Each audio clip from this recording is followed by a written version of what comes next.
ہمارے جو یہ امام نسائی ہے نا، نسائی شریف جن کے سیاستہ، تو مسلمان مجاہدین جب ان کے گاؤں پہنچے نا تو وہاں سارے مرد بھاگ گئے تھے، ایک مرد بھی نہیں رہا، عورتیں ہی عورتیں تھیں۔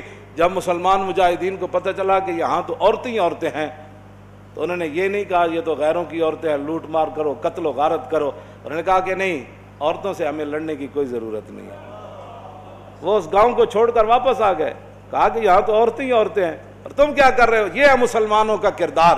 اور جب حاتم طائی کی بیٹی ننگے سر حضور کے سامنے آئی تو پھر رسول اللہ نے ان سے قید ہو کر آئی اور فرمایا کیا چاہتی ہو؟ کہا جی میں نے آپ یہاں نہیں رہنا، مجھے میرے بھائی عدی بن حاتم شام دوڑ گیا ہے، آپ مجھے سواری دیں اور راستے کا خرچہ دیں، زیادہ راہ دیں تو مجھے آپ آزاد کر دیں۔ حضور نے فرمایا یہ بھائی ان کو سواری بھی دے دو، ان کو کپڑے بھی دے دو، ان کو زیادہ راہ بھی دے دو اور ان کو بحفاظت شام روانہ کر دو۔ جب وہ شام پہنچی نا، عدی بن حاتم، حاتم طائی کے بیٹا، ان کا بھائی نے کہا تھا میں نے حضور کا کلمہ نہیں پڑھنا، جو مرضی ہو جائے۔ جب وہ بہن بھائی کے پاس پہنچی تو پہنچنے کے بعد اس نے پوچھا تو کہاں سے آ رہی ہے؟ انہوں نے کہا میں تو رسول اللہ کے دربار سے آ رہی ہوں۔ انہوں نے کہا پھر کیا ہوا؟ انہوں نے کہا میں تو قید ہو گئی تھی۔ انہوں نے کہا پھر تجھے قتل نہیں؟ انہوں نے کہا قتل کی بات کرتا ہے تو قتل کی بات ہے۔ انہوں نے کہا تو نے کیسا ان کو پایا؟ انہوں نے کہا بھائی جان ایتھے سمجھ آنے والی گل نہیں۔ انہوں نے کہا میں تے نہیں مننا۔ انہوں نے کہا جلا ہویا ایک بار جا تے صحیح، تو ویکھ تے صحیح، تو آیا نہ درتے کیوں بد نصیبہ، ہزاراں رنگاں وچ رنگیں دے محمد۔ بہن دے کہن ہوتے عدی بن حاتم کہندے میں تو تیز سواری رکھی ہوئی سی، میں تو نس آیا، میں حضور دا کلمہ نہیں پڑھنا۔ بہن کہن لگی ایک باری جا تے صحیح، اے دسن والی گل کوئی نہیں، ایک باری تو جا کے چہرہ انور ویکھ تے صحیح، خلق عظیم ویکھ تے صحیح، انہاں دی اخلاق تے عادات ویکھ تے صحیح۔ جلیا وہ کہندے میں اتھوں نسدا آیا، نسدیاں پھر میں جدو آیا تو مینوں پتہ چلیا حضور مسجد نبوی شریف تشریف فرماون۔ کہندے میں جدو جا کے حاضر ہویا تو حضور اٹھ کھڑے ہوئے میرے واسطے۔ انہاں مولویاں پیراں خود اخلاق کی وجہ پیش کیتے، میں تو انہوں یہ سچی گل کر رہا ہوں۔ ارے نہ چونکہ خود نہیں اس راستے تے چلنا سی تے چونکہ ایسے تھے تو پھر چونکہ ایسے تھا تو پھر کیوں جی؟ اور جڑی عورت رو رہی سی کب اپنے عزیز دی قبر ہوتے، حضور قریب تو گزرے تو فرمایا اسبری، انہوں نہیں سی پتہ رسول اللہ فرما رہے ہیں، انہیں سر رکھے ہوا۔ غم چیز ہی ایسی ہوندی، اسے واسطے حضور نے فرمایا میرا امتی پناہ منگے، غم بندے نو تباہ کر کے رکھ دیندا۔ انہیں کہا مینوں کہن والے اسبری، جے تینوں یہ مصیبت پہنچی ہوندی تو مینوں نہ کہندا اے گا۔ میرے آقا نے یہ سنی گل تو حضور چل پے، اس عورت نو کوئی گل نہیں فرمائی۔ اس سے یہ بھی پتہ چلتا ہے کہ جب آدمی اگلا اس حالت میں ہو تو اس کو تبلیغ نہیں کرنی چاہیے، بس جو بات کر دی وہ کر دی، بات ختم ہو گئی۔ زبردستی کسی نو ڈھا کے منانا ہے، لبیک دا نعرہ جنوں سمجھ نہیں آیا ہن تسی انہوں ڈھا کے کی منانا ہے؟ اور مینوں یہ دسو تسی جیڑا اے نہیں کہندا حضور میں بھی لبیک کا اتنا ہی مانا ہے، حضور میں بھی حاضر، میرے بچے بھی حاضر، میرا مال بھی حاضر، میری عزت بھی حاضر اور میرے ماں باپ بھی آپ کے لیے حاضر، اس سے زیادہ لبیک کا کوئی معنی نہیں ہے۔ اور تاجدار ختم نبوت کے نعرے کا اس سے زیادہ کوئی معنی نہیں کہ ساری دنیا تہ و بالا ہو جائے لیکن حضور کی ختم نبوت پر پیرا ہر صورت میں ہوگا، بس اس سے زیادہ تاجدار ختم نبوت کا ہاں جی، اس سے زیادہ لوگ ان کو سیاسی نعرہ بنائے پھرتے ہیں، پیڑا اور تے پھکیاں اور امت اس نعرے پر کھڑی ہو گئی اور وہ نیچے اختلافات تھے، امت ان کو بلا گئی، انہوں نے کہا بس بھائی لبیک۔ مسجد نبی شریف میں عرب بھی کہتے ہیں لبیک یا رسول، ہم عربی ہیں لیکن یہ نعرہ تو ہاں جی مصری بھی کہتے ہیں لبیک یا رسول۔ پورا عالم اسلام نہیں پوری دنیا کہہ رہی ہے اس وقت لبیک یا رسول اللہ، ہاں لبیک یا رسول اللہ۔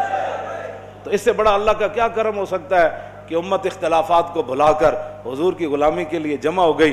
اور اقبال کہتا تھا، میں کہتا تھا اقبال کی یہ خواب کب پورا ہوگا کہ اقبال کہتا تھا زاں کے ملت را حیات از عشق اوست اور برگ و ساز کائنات از عشق اوست۔ اقبال کہتا تھا کہ ملت کی حیات، ملت کی ترقی، ملت کا عروج اور پوری دنیا پر اسلام کے غلبے کی ایک ہی وجہ ہے کہ امت حضور سے پیار کرے، حضور سے عشق کرے۔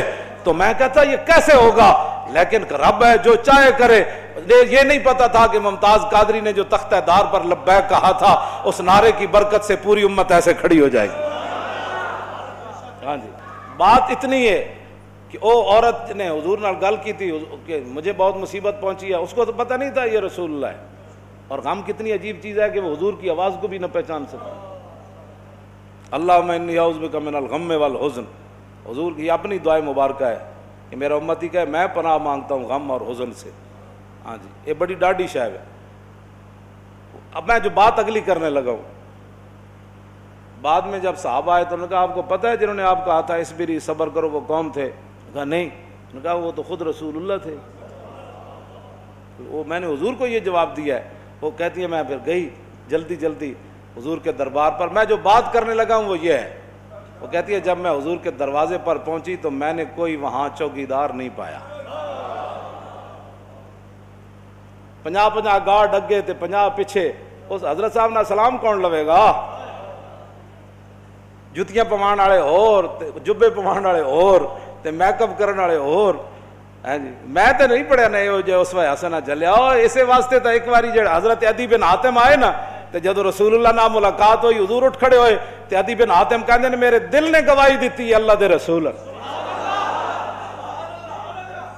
کیوں جی؟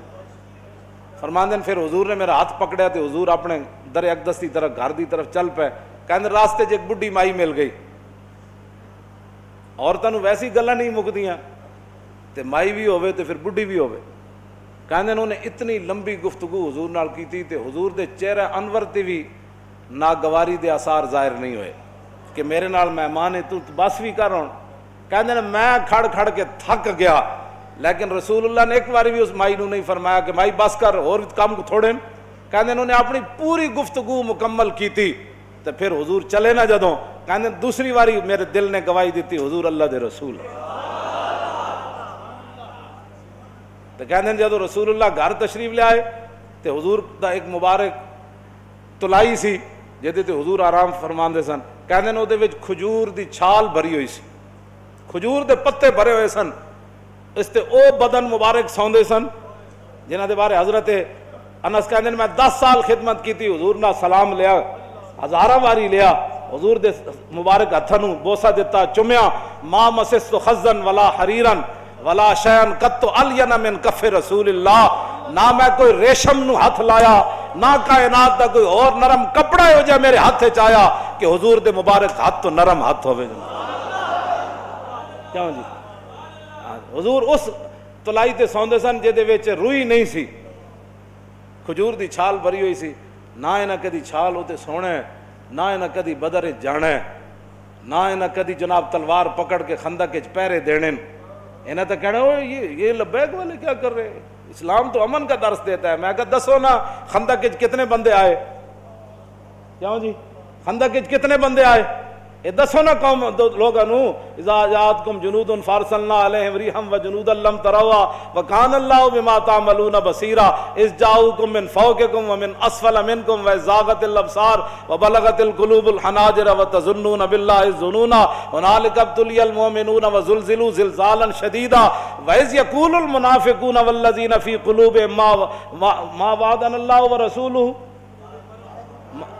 فی قلوب مرض ما وعدنا اللہ ورسولہ الا غرورا. یہ تو منافق کا کام ہوتا ہے جب مشکل وقت او جی دیکھا گریک ٹاؤن ہو گیا اور میں کہا پھر کی ہویا. یہ تو منافق کا کام ہوتا ہے کہ جب مشکل حالات آئے تو کہ دیکھو جی جن کا دیکھو جی اللہ رسول دے ساڑے نہ ہاتھ میں ہاتھ کرنے دا معنی کر رہے ہیں، لفظی معنی تو نہیں نہ بنتا. اللہ رسول نے تو ان کا لفظی معنی کیا بنتا ہے کہ انہوں نے کیا اللہ رسول کی طرف نسبت کر دی کہ ہمیں تو دھوکے سے دو چار کر دیا گیا. ہاں جی ہمارے ساتھ یہ دیکھو کیا بن گیا کہ جناب ہمیں تو وہ کہتے تھے ہمیں تو پیشاب کرنے کا جو خوف ہے کہ پیشاب کرنے جائیں گے بندہ مار دے گا. تو کیسر و کسرا کب فتح ہوں گے؟ یہاں مدینے میں تو پیشاب کرنے کی سہولت نہیں رہی. 25,000 کا لشکر. منافق کا کام ہی یہ ہوتا ہے کہ وہ جب صحابہ ادھر جو ہے وہ کیا کارنامے سر انجام، اور منافق ان کا بھی رب نے قرآن میں بیان فرمایا کہ منافق کہنے لگے کہ ما وعدنا اللہ ورسولہ وَإِذْ قَالَتْ طَائِفَةٌ مِّنْهُمْ يَا أَهْلَ يَثْرِبَ لَا مُقَامَ لَكُمْ فَارْجِعُوا وَيَسْتَأْذِنُ فَرِيقٌ مِّنْهُمُ النَّبِيَّ يَقُولُونَ إِنَّ بُيُوتَنَا عَوْرَةٌ وَمَا هِيَ بِعَوْرَةٍ إِن يُرِيدُونَ إِلَّا فِرَارًا. کیوں جی یہ منظر بیان نہیں کیوں نہ چلو چلیے توبہ کرو. تھے تے حال ہی کوئی نہیں، 25,000 کا لشکر آ گیا، آج تے بچی کسی دی نہیں ہونی. کہنے لگے حضور گھر لگے پیچھے گھر میں بندہ کوئی نہیں کی بڑھے گا. اللہ نے فرمایا میرے حبیب گھر تے کاشانہ اقدس جدو آپ گھروں چل کے آ گئے تے آپ دا پیچھے گھر کوئی نہیں. صدیق اکبر دا گھر کوئی نہیں, فاروق اعظم دا گھر کوئی نہیں, عثمان غنی دا گھر کوئی نہیں, حیدر کرار دا گھر کوئی نہیں, انہاں دے گھر وکھرے آ گئے. میرے حبیب گھر لگے ہون دا مسئلہ نہیں, یریدون الا فرارا, اے تے چھا میدان چھڑ کے نسن لگے. سان او جی ہمارا لبیک سے تعلق نہیں ہے, مشکل ٹائم جو آ گیا, ہاں جی مشکل ٹائم, ہمارا لبیک سے تعلق نہیں, یہی تو بات ہے. لیکن قرآن, اقبال کہتا اگر درس قرآن ہم نے بلایا ہوتا, یہ زمانہ نہ زمانے نے دکھایا ہوتا. یہ منافقت کے کام ہوتے ہیں مشکل کے وقت. انہیں دسے ہی نہیں کہ رسول اللہ غزوہ خندق دے موقع تے خود تلوار پکڑ کے کیویں کھڑے ہو. جب 50,000 دا لشکر خندق دے کنارے آ گیا, عمر بن عبد بود گھوڑا چناب چھال مرائی تے ادھر آ گیا, تے 50,000 دا لشکر اتھے آ گیا, تے سارے چاندے سن کے گھوڑے سمیت ادھر آ جان. اس وقت میرے آقا و مولا پھر خود تلوار پکڑ کے کھڑے ہو گئے, اور حضور کو اللہ نے دبدبا کتنا دیا, کانہ و فرد فی جلالتہ فی عسکر حین تلقاہ وفی حشمی لہو ہمم لا منتہا لکبائرہا وہمتہ الصغری جل من الدہر. یہ دوسرا حضرت حسان کا شعر ہے, پہلا امام بوصیری کا شعر ہے. فرمایا اللہ نے ہمارے آقا و مولا کو ہیبت اور جلال اتنا عطا فرمایا کہ حضور تنہا بھی کھڑے ہوتے تو محسوس ہوتا کہ حضور کی پشت پر لاکھوں کا لشکر کھڑا ہے. ہاں جی ہاں جی توجہ, حضور خود تلوار پکڑ. کیوں جی علیکم بسنتی ہے نہیں, یہ نہیں سنت کہ جب دین پر مشکل وقت آ جائے تو رسول اللہ خود تلوار پکڑ کر کھڑے ہو گئے. کیا یہ ان کے لیے سنت نہیں تھی کہ جب حضور کی ختم نبوت پر مشکل وقت آیا, حملہ ہو گیا اور حضور کی عزت پر حملہ ہو گیا, تو کیا قوم کے رہنماؤں کی, مذہبی رہنماؤں کی, پیروں کی, فقیروں کی, مولویوں کی یہ ذمہ داری نہیں تھی کہ خود میدان میں ایسے نکل آتے؟ یہ ہے نا علیکم بسنتی و سنت الخلفاء, کیوں جی الراشدین. اور سنت خلفاء کیا ہے؟ یہ تو حضور کا اپنا اس طریقہ مبارکہ ہے نا. سنت خلفاء کیا ہے کہ جب جنگ یمامہ میں مسلمہ آیا تو افضل الخلق بعد الرسل, آپ نے فرمایا بدری ہوئے یا غیر بدری ہوئے, بڑھا ہوئے یا جوان ہوئے, اکھاڑا صحابی ہوئے یا نابینا ہوئے, ہاتھ سلامت ہومن یا کٹے ہومن, سارے یمامہ پہنچو. خلفاء دی بھی یہی سنت ہے. جب ختم نبوت دا مسئلہ آیا تو پھر سیدنا صدیق اکبر خود بھی تلوار پکڑ کے چل پے, لشکر تے روانہ کیتے نا, ہاں جی خود بھی چلن لگے. حضرت مولا کائنات علی مرتضیٰ نے روکیا, فرمایا ابو بکر جو آپ کو کچھ نقصان ہو گیا تو ہمارا کیا بنے گا. مزید ویڈیوز اور اپڈیٹس کے لیے یوٹیوب پر علامہ Khadim Hussain Rizvi official channel subscribe کریں اور بیل آئیکن پر بھی کلک کریں.